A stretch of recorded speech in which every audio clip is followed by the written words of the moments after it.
We begin right now at 4 o'clock with breaking news of an officer-involved shooting in Grand Rapids this morning. 33-year-old Daquan Johnson died in the hospital after being shot by police last night. We are expecting a news conference with Grand Rapids Police Department at any moment with an update. But let's begin with 10 Your Side's Julia Gorman. She's in the newsroom. She's here in the studio with us with what we know so far. Julia. Yeah, Elena, there's still some pretty critical details that we're working to learn at this point, but we do have a pretty basic timeline of what we know. So take a look here. This is video that we received from a witness on the scene. This all happened about 9:30 last night. You're seeing this from an upper window of the apartment complex near where this happened, of this shooting. Now, police say around that time they were going after Daquan Johnson, as Elena just mentioned, who they say was believed to be armed and was riding a bicycle. They say he rode into that parking lot that you're seeing right here. This is near Eastern and Sherman on the city's southeast side. Now, police tell us that a canine was used. That canine bit Johnson. They tell us he resisted while officers were trying to get him into custody. We've learned one officer did fire their weapon, and then a separate handgun was later found at the scene. We learned and told you this morning that Johnson died early today. It's a very serious situation. Obviously, I know tensions can rise in this, but obviously just to, give it the time, the space for the officers to do the investigation, and obviously MSP is going to be doing that investigation. So just to make sure, obviously, let the officers do their job. Now, that interview was live on the scene late last night. We are still working to learn the answers to several questions. How many shots were fired at that scene? Did Johnson fire his potential weapon at all? And was it the shooting that actually killed him? Now, the officer who did open fire is on administrative leave while this investigation continues. Again, we are waiting on that press conference to hopefully start shortly, and we're going to bring it to you here live. As soon as we do have any additional details, we'll also bring you those on our website. For now, here in studio, I'm Julia Gorman, 13 on your side.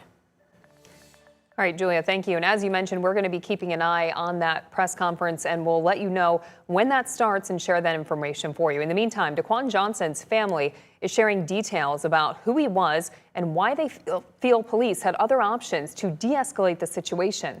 10 Your Side's Micah Cho spoke with the family.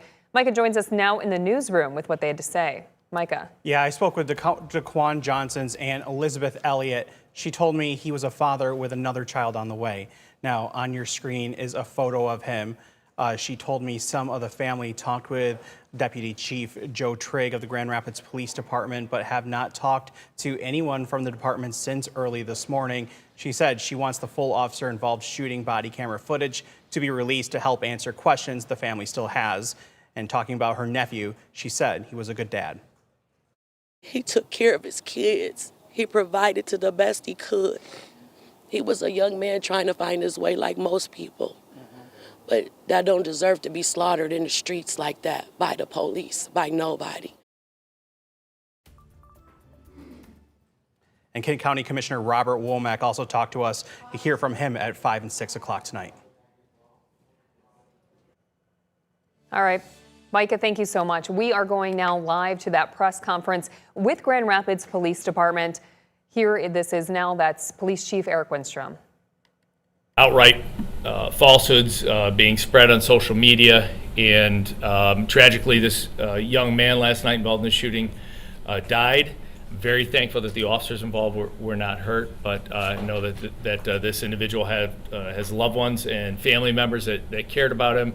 And I think when false information is being spread on social media, and we have the opportunity to get some accurate information out, we should take that opportunity. So that's why kind of put together 3 videos. What you're going to see is 2 officers that tried to stop this individual on a bike. He was suspected of having a handgun, and you're going to see a body-worn camera. I'm sorry, first you're going to see an in-car camera video.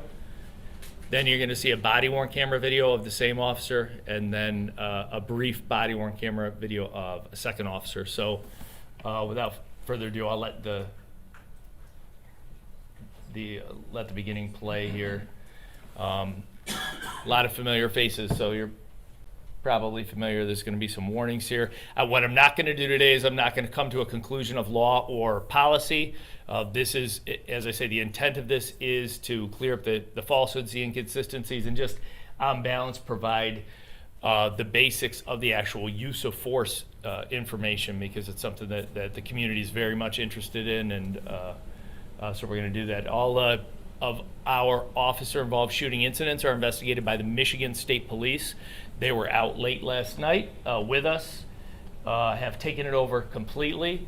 There is a potential that there's a lot of other surveillance video out there. I know that the apartment building, which the parking lot of which this took place in, has some obvious what appeared to be surveillance cameras on. MSP will be doing that investigation, looking at those. So as the investigation continues, you may see better angles come out and things, but this is what the Grand Rapids Police Department has. So of course these are angles that are they don't see everything. Body-worn camera videos are not perfect. They're affixed to the officer's uniform in front and show just that perspective. Again, there is graphic content here, so yeah, this is not a positive or happy video. This is a tragic incident. First officer that you're going to see, both the body-worn camera and in-car camera is the same officer. He is one of our canine officers. So you'll hear the dog barking in the background, and the canine is utilized to apprehend this individual. A handgun was recovered at the scene. I know that there were a group of police officers that approached this individual after the fact to move him off of the handgun and secure that handgun. We didn't get to those videos to get to redact them and process them in time for this meeting, but we know that there's probably dozens of officers that have that sort of video evidence that we'll be sharing with you guys in the future. And we're going to start with, I believe, the in-car camera video. I was wrong, sorry. This is body-worn camera video.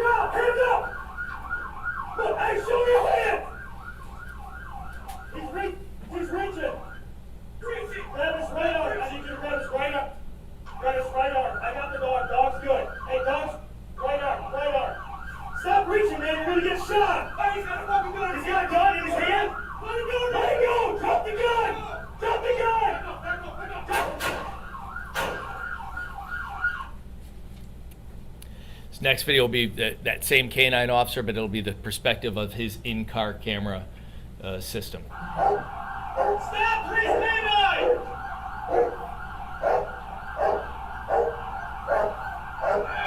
Down, Charles.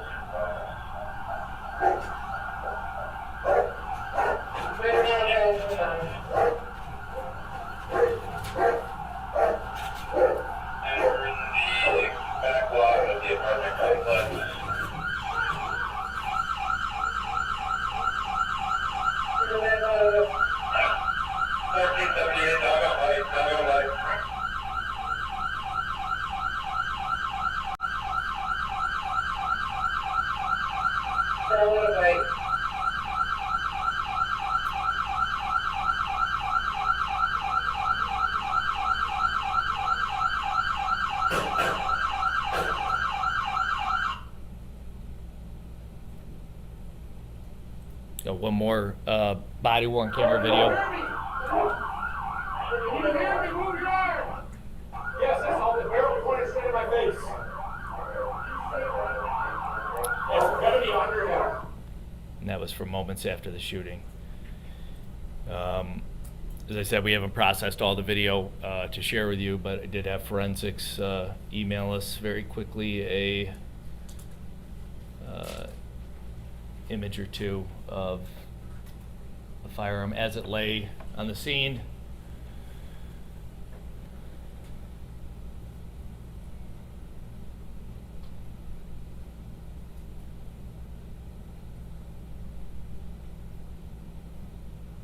And does appear to be a functioning handgun. So there were a lot of individuals. Obviously, that's a residential apartment building. I think it's maybe 5 stories. A lot of lights came on when this is going on.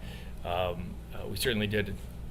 MSP did a very thorough canvass. It's probably out there again today, but information from both Silent Observer. If you're not comfortable reaching out, you can reach out to them anonymously, but also Michigan State Police, who's conducting the investigation. If there's people out in the public that have more information, please reach out. So again, tragic incident. I am thankful that the officers were not hurt, but I know that there's a family that's hurt, that's gonna miss this young man. And at that, I will take any questions if anybody has one. Chief, where was that person shot? Do you know? Did you say where? Where? 500 block of No, East. no, like on. Oh, on the body? Yeah. You know what, I don't know, I responded last night. I responded, both deputy chiefs, 3 captains were there, and I was there pretty quick, but he had already been transported to the hospital. So I'm not speaking from my own personal observations. What I do know from the radio traffic and the officers at the hospital, that they, hospital did, I'm told, a fantastic job doing everything they can to work on this individual. I believe that he went into surgery for injuries to his chest, which leads me to believe he was likely not struck in his head, because generally if you have a head wound from a handgun that is fatal, it's pretty evident early on that it is fatal. So my understanding is some injuries to the torso. Quick follow-up to that, we've heard multiple shots. Can you confirm how many shots were fired and all by that one officer? So I can confirm from listening to it and watching this video a lot more times, obviously, than you guys have. So it's preliminary, but in my expert opinion, it looks like there were 3 shots fired by that police officer and 1 officer fired. And this incident started because there was a call of that man on the bike with a gun? So that's obviously something that Michigan State Police will be asking. We have 2 officers that were on scene that were trying to initiate this stop. They have not been given their formal interview yet. That will obviously be very soon, within the next 24 or 48 hours. So anything I give you can just be from the radio traffic and from the information that the other officers know. I know that they had information, whether it was an anonymous source or whether they saw the gun themselves, whatever it is, they were calling out of the radio that this individual they suspected of having a gun. And clearly then there's the other violations. He was, that video of the in-car camera, if we played it longer, he is obviously evading police for a very long time, refusing to stop for them, driving, on the sidewalks, trying to evade them. So there's certainly other legal reasons to stop that individual, but the radio traffic that we're familiar with said that he was suspected of having a gun, which obviously. And so no, it wasn't like a warrant stop or anything, from what you can tell at this Oh, point. a what stop? Like outstanding warrant or anything, from what you can tell. You know what? I don't know if he had a warrant. I know we're not identifying him at this time. I know he was on parole. I don't know if that plays into it. I don't know if parole had a hold on him or something. I know he had passed, obviously, arrests for weapons violations and things like that. But I can't assess his intent and what his motivation was, if he thought he had a warrant or if he knew that this would. Obviously, you're on parole for a gun. You're not legally allowed to carry a gun, so that could have been part of his fleeing. But I'm not aware that he had a warrant. Describe, I know I kind of answered that question already, but what was the call initially to where you want to stop this person? Yeah, I would like to find out, and that's, I'm sure, going to be when the officers are in here either tomorrow morning or the next morning to give their full statement. They're going to describe it, but it doesn't seem to be a 911 call. It seems to be an officer-initiated call. So they either observed this individual, giving indications that this individual was armed with a weapon, or, like I said, it could be an anonymous complaint or things like that. We get that all the time. Maybe it was in some establishment and someone called. So I'm just not positive, and I won't be till the next 24 hours probably. Go ahead, Matt. You said it was an officer-initiated call? That's right. Yeah. All right. Yeah. We saw obviously 2 body camera videos, but there was obviously 3 officers. One that was from a car behind, and obviously the K-9 unit officer. But we also saw a third officer there who was over that man. Where was his body camera footage? Like I said, not only was there a third body, if a third officer there, if we had played it for another 20 seconds, you would probably see 4th, 5th, 6th, 7th, and 8th. So obviously, officers, that pursuit on the bicycle lasted so long that there were a lot of officers that were headed in that direction. So by the time we sit down to review the incident, as I mentioned, the gun was recovered not by either the shooting officer or the other officer with him. It was by that 3rd, 4th, 5th, 6th officers that approached. So there's probably 8, 10 officers on scene in the next couple of minutes. Those cameras obviously exist. I just didn't have time to get them to you by 4 o'clock. In the video, you heard the officers say, "Stop reaching, man, you're going to get shot." Did he actually pull a gun, point it at officers? We couldn't see that, so I'm wondering if you can give context. Yep, and I couldn't see it obviously too because of that. So I'm just sharing you the information that I have, and that's the reason I included that third video, because it was important, because you can hear that back and forth. You can hear the one officer say, "Show me your hands, show me your hands." If you watch the I believe both videos, you can see that when he slips on ice after getting off his bike, he takes his right hand and he puts it in a way that would be awkward if you weren't taking something from your, either a gun or something else. So he was reaching for something.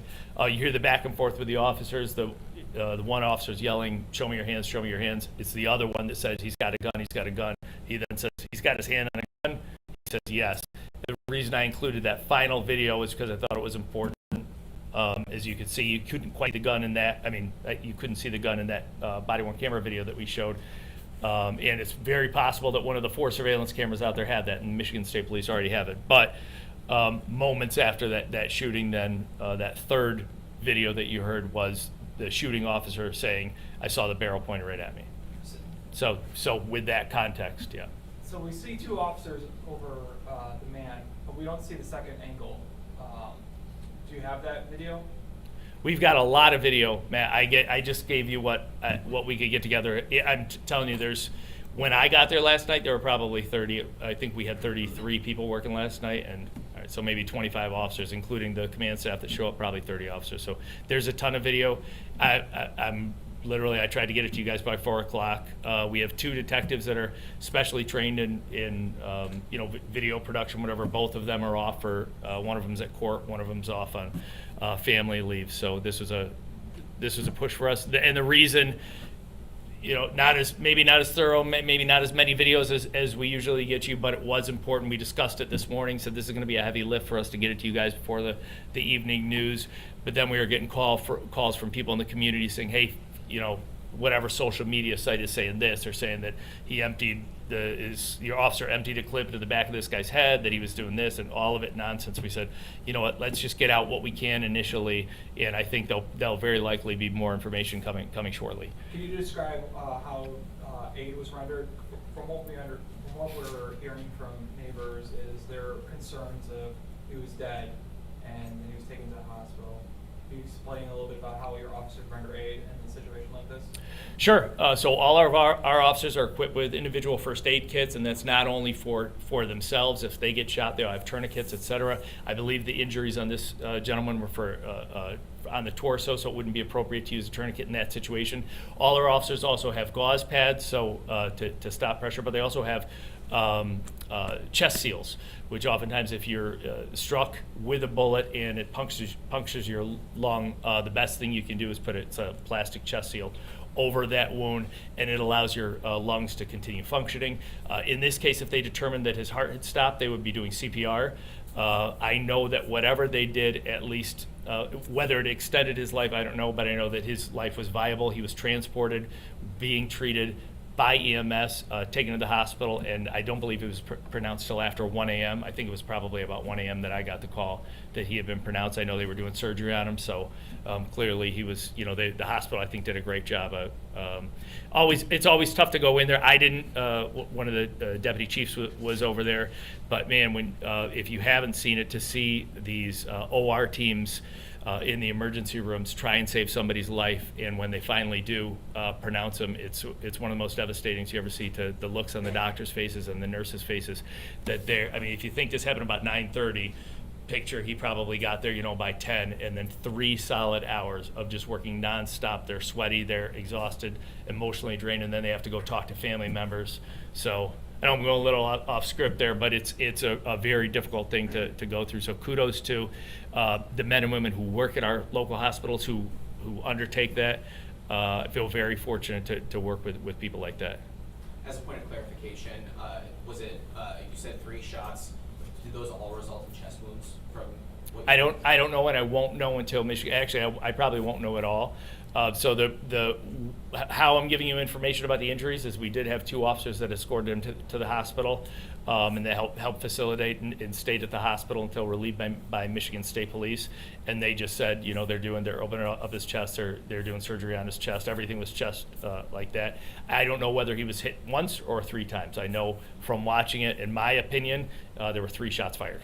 How long was that your officers chasing him out? Like, Probably about 90 seconds, maybe. Yeah, it was long enough so that you could hear the sirens from coming out, and that's preliminary information. I didn't actually time it, but it was a significant amount of time he was riding. Yes, sir. When the officer said he pointed the gun at him, and where did that happen? Was it just before the shots were fired? I mean, you know what he was referring to? No, I don't. So you can hear the back and forth as the 2 officers are talking together while they're struggling on the ground. So come to your own conclusions about that.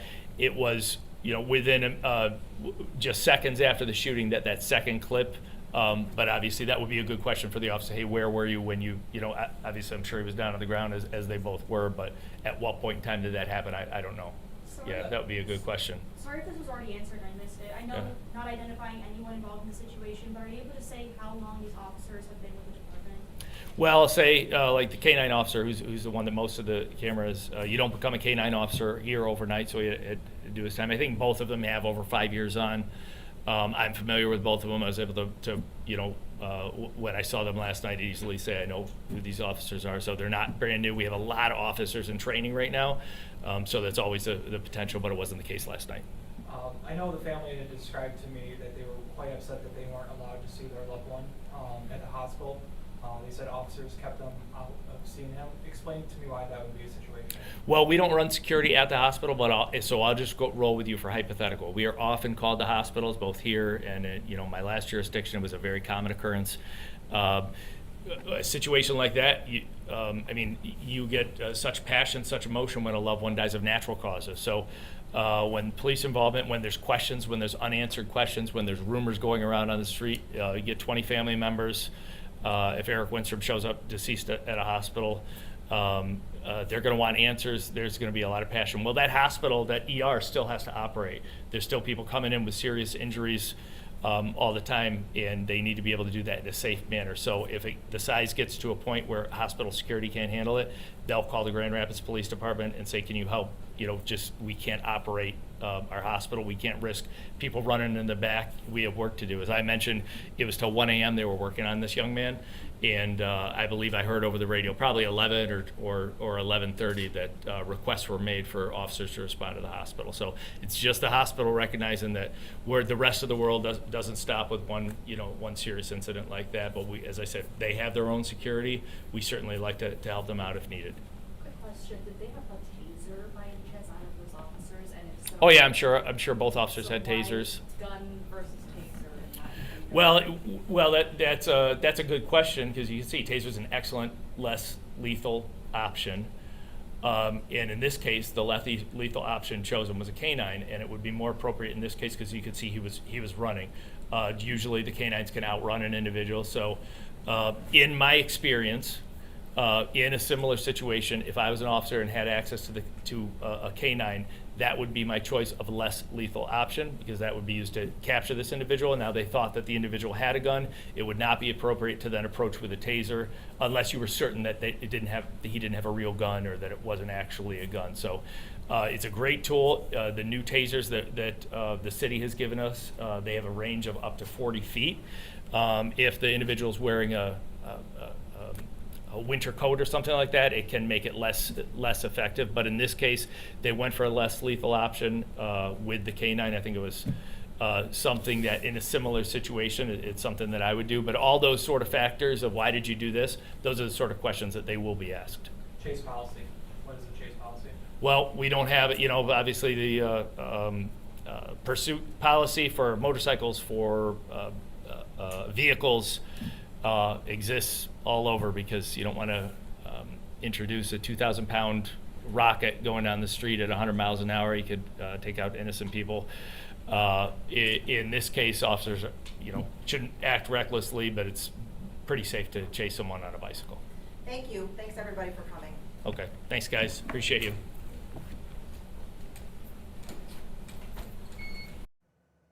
You've just been listening to Grand Rapids Police Chief Eric Wenstrom talking about this incident yesterday. An officer-involved shooting showed 3 pieces of video. 2 were body camera video, one of the incident, one after, and one of the dash cam video there. Now, he mentioned that there was a handgun recovered at the scene. They showed some photos of that as well. Potentially could be more surveillance video from the scene of that apartment complex. He's asking for anybody to return those in. Also, at this point, Michigan State Police is investigating and will continue to do so of the situation of this officer-involved shooting. Stay with us for continuing coverage of this incident in Grand Rapids. Coming up, we'll hear from people who witnessed the shooting. Watch their story on air on 13 on Your Side at 5 o'clock. We'll be right back.